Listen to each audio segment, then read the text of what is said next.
அனைவருக்கும் வணக்கம். நான் புதிய நாயன் பேசுறேன். நம்ம ஜோதிட பாடம் 11ல் உங்களை சந்திக்கிறதுல ரொம்ப மகிழ்ச்சி அடைகிறேன். ஏற்கனவே நம்ம ஜோதிட பாடம் 10 வெளியிட்டிருக்கோம். அது நீங்க ஒருவேளை பார்க்கல அப்படின்னா அது முதல்ல கீழே டிஸ்கிரிப்ஷன்ல இருக்கு, அதை முதல்ல பார்த்துட்டு வாங்க. அப்பதான் இந்த பாடம் உங்களுக்கு புரியும். இன்னைக்கு என்ன பார்க்க போறோம்னா, ஒவ்வொரு ராசிக்கும் என்னென்ன நட்சத்திரம் அப்படிங்கறது தான் பார்க்க போறோம். இப்ப நட்சத்திரங்கள் 27 இருக்கு, நம்ம ஏற்கனவே பார்த்தோம். ஒவ்வொரு நட்சத்திரத்துக்கும் 4 பாதங்கள் உண்டு. இப்போ உதாரணத்துக்கு அசுவினி நட்சத்திரத்தை எடுத்தோம் அப்படின்னா அதுக்கு 4 பாதங்கள் உண்டு. 1ஆம் பாதம், 2ஆம் பாதம், 3ஆம் பாதம், 4ஆம் பாதம் அப்படி சொல்லி 4 பாதங்கள் உண்டு. இதே போல 27 நட்சத்திரத்துக்கும் 4 பாதங்கள் உண்டு. இப்போ ஒவ்வொரு ராசிக்கும் எத்தனை பாதம் அப்படின்னு பார்த்தா 9 பாதங்கள். அதாவது ஒரு நட்சத்திரத்துக்கு 4 பாதங்கள் உண்டு. ஒரு ராசிக்கு மொத்தம் 9 பாதங்கள் உண்டு. ஸோ இப்போ நம்ம அந்த படத்தை பார்த்தீங்கன்னா உங்களுக்கு புரியும். முதல்ல பார்த்தீங்கன்னா மேச ராசி. இந்த மேச ராசிக்கு அஸ்வினி நட்சத்திரத்தோட 1ஆம் பாதம், 2ஆம் பாதம், 3ஆம் பாதம், 4ஆம் பாதம் இருக்கும். அடுத்து பரணி நட்சத்திரத்தோட 1ஆம் பாதம், 2ஆம் பாதம், 3ஆம் பாதம், 4ஆம் பாதம் இருக்கும். கார்த்திகை நட்சத்திரத்தோட 1ஆம் பாதம் மட்டும் மேச ராசி. இப்ப பாத்தீங்கன்னா அஸ்வினி நட்சத்திரம் 4, பரணி நட்சத்திரம் 4, கார்த்திகை நட்சத்திரம் 1, மொத்தம் சேர்த்தீங்கன்னா 9 பாதங்கள் சேர்ந்தது மேச ராசி.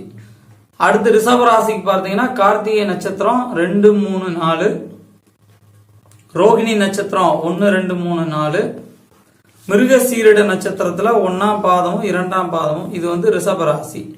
மிருகசீரிச நட்சத்திரத்தோட 3ஆம் பாதம் மிதுனத்துக்கு போயிடும்.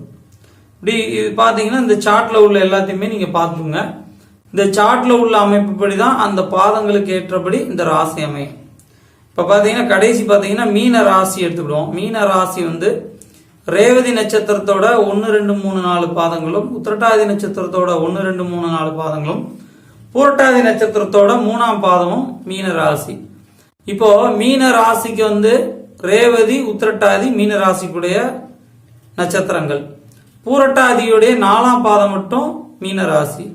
மீதம் இருக்கக்கூடிய 1, 2, 3 இந்த பாதங்கள் எல்லாமே கும்பராசியா இருக்கும். அதனால பூரட்டாதி நட்சத்திரம் கும்பத்திலும் இருக்கும், மீனத்திலும் இருக்கும். இதே போலதான் கார்த்திகை மேசத்திலும் இருக்கும், ரிஷபத்திலும் இருக்கும்.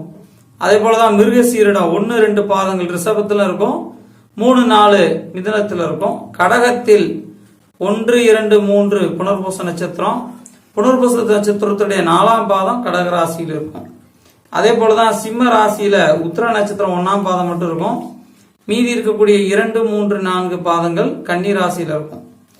அப்புறம் சித்திர நட்சத்திரத்துடைய 1, 2 பாதங்கள் கன்னி ராசியிலும், சித்திர நட்சத்திரத்துடைய 3, 4 பாதங்கள் துலாம் ராசியிலும் இருக்கும். அதே போல விசாக நட்சத்திரத்துடைய 1, 2, 3 பாதங்கள் துலாமிலும், விருச்சிக ராசியில விசாக நட்சத்திரத்துடைய 4ஆம் பாதமும் இருக்கும். இது போலதான் அந்த பாத அமைப்புகள். தனுசுல பாத்தீங்கன்னா உத்திராட நட்சத்திரம் 1ஆம் பாதமும், மகரத்தில் உத்திராட நட்சத்திரத்துடைய 2, 3, 4 பாதங்களும் வரும். இப்படி வெட்டுப்பட்ட நட்சத்திரங்கள் அப்படின்னு சில நட்சத்திரம் இருக்கும்.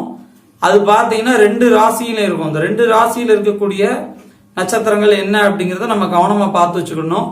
அப்படி நம்ம கவனமா பார்த்து வச்சுக்கிட்டோம் அப்படின்னாதான் என்னென்ன நட்சத்திரங்கள் 2 ராசியில் வருகிறது அப்படிங்கறத நம்ம தெரிஞ்சுக்கணும். இப்போ உதாரணத்துக்கு மேச ராசியில கார்த்திகை நட்சத்திரம் வருது, ரிஷப ராசியிலும் கார்த்திகை நட்சத்திரம் வருது அப்படிங்கறத நம்ம புரிஞ்சுக்கணும். சோ இந்த இதை புரிஞ்சுக்கிட்டோம்னா தான் என்ன நட்சத்திரத்துக்கு என்ன ராசி அப்படின்னு சொல்ல முடியும். இப்போ உதாரணத்துக்கு ஒரு சில பேர் நட்சத்திரம் மட்டும் சொல்லுவாங்க, சாரி என் நட்சத்திரம் இதுதான் அப்படின்னு சொல்லுவாங்க. அந்த நட்சத்திரத்தை வச்சு நம்ம ராசியை சொல்லணும். இப்போ பூரட்டாதி நட்சத்திரம்னு ஒருத்தவங்க சொல்றாங்க. பூரட்டாதி நட்சத்திரத்துக்குடைய ராசிகள் என்ன அப்படின்னு பார்த்தா கும்பம், மீனம். நம்ம கும்பமா மீனமான்னு கேட்கணும். இல்ல பாதம் சொல்றாங்க, என்னுடைய அதாவது 4ஆம் பாதம் புரட்டாதி நட்சத்திரம் சொன்னாங்கன்னா கன்ஃபார்ம்டா அவங்க மீனம் தான். 1, 2, 3 பாதங்கள் சொன்னாங்க அப்படின்னா அது கும்பராசி. சோ இந்த நட்சத்திரங்கள் எல்லாமே இந்த ராசி அடிப்படையாக கொண்டது. 9 பாதங்கள் சேர்ந்தது ஒரு ராசியாகும். ஸோ இதை நீங்க நல்லா தெரிஞ்சுங்க. இது தெரிஞ்சுக்கிட்டீங்கன்னா தான் அடுத்த பாடத்துல உங்களுக்கு இன்னும் நிறைய சூட்சும விஷயங்கள் இருக்கு, அது புரியும். அதனால இதை நல்லா பாருங்க. இந்த படத்துல உள்ள விஷயங்களை பாருங்க. என்னென்ன நட்சத்திரங்கள் என்னென்ன ராசியில இருக்கிறது அப்படிங்கிறத தெரிஞ்சுங்க.